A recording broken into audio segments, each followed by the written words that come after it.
20 ఇళ్ళు అంటే ఆ గ్రామంలోనే గ్రామ సభ పెట్టి పూరెస్ట్ ఆఫ్ ద పూర్ ఇల్లు లేని వాళ్ళకి ఇచ్చారు. ఇప్పుడు మీరు అట్లా చేస్తారా లేదు ఇన్ఛార్జ్ మంత్రిగా మీరు ఫైనల్ చేస్తారా అనేది ఒకటి కన్ఫ్యూజన్ ఉంది. అదొకటి క్లారిటీ ఇవ్వండి దయచేసి ఇండ్ల విషయంలో. నేను ఒకటి ఆత్మీయ భరోసా ఇందిరమ్మ ఆత్మీయ భరోసాలో 3 సమస్యలు ఉన్నాయక్క. ఒకటి ఏమైతుందంటే అక్క, గుంట భూమి ఉన్న ఇందిరమ్మ ఆత్మీయ భరోసా రాదు అని అన్నారు కదా, దానివల్ల కొద్దిగా నష్టం అవుతుంది. ఎస్సీ ఎస్టీ బీసీలకు ఏమైతుందంటే 5 గుంటలు 10 గుంటలు ఉంటుందక్క.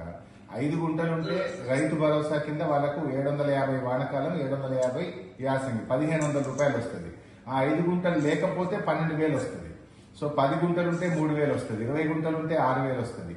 అంటే కొద్దిపాటి భూమి ఉన్న వాళ్ళు, ఎకరం లోపు భూమి ఉన్న వాళ్ళు ఇందిరమ్మ ఆత్మీయ భరోసా కింద 12,000 రూపాయలు వస్తే ఈ రైతు భరోసా కింద వాళ్ళకి తక్కువ డబ్బు వచ్చి నష్టపోతుంటారు కనుక దయచేసి అక్క ఎకరం లోపు భూమి ఉన్న వాళ్ళు 24,57,000 మంది ఉన్నారు. 24,57,000 మంది వాళ్ళందరూ నష్టపోతారు. మీరు ఆప్షన్ ఇవ్వండి, మాకు 5 గుంటలు 3 గుంటలు ఉన్న వాళ్ళు మేము రైతు భరోసా తీసుకోము, ఇందిరమ్మ ఆత్మీయ భరోసా తీసుకుంటామంటే వాళ్ళకి 12,000 వచ్చే అవకాశం ఉంటుంది. అదర్వైజ్ పేదవాళ్ళు ఎస్సీ ఎస్టీలు బీసీలు ఉంటారు.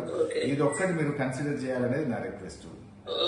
ఇందులో ఇంకొక ప్రాబ్లం ఉంది అక్క, ఇందిరమ్మ ఆత్మీయ భరోసాలో 60 ఏళ్ళు నిండగానే ఈజీఎస్ కార్డు తీసేస్తారు. అసలు ఈజీఎస్ కార్డుతో లింక్ పెట్టడం కొంచెం ఇబ్బంది ఏమో. 20 పని దినాలు అనేది పెట్టిండ్రు.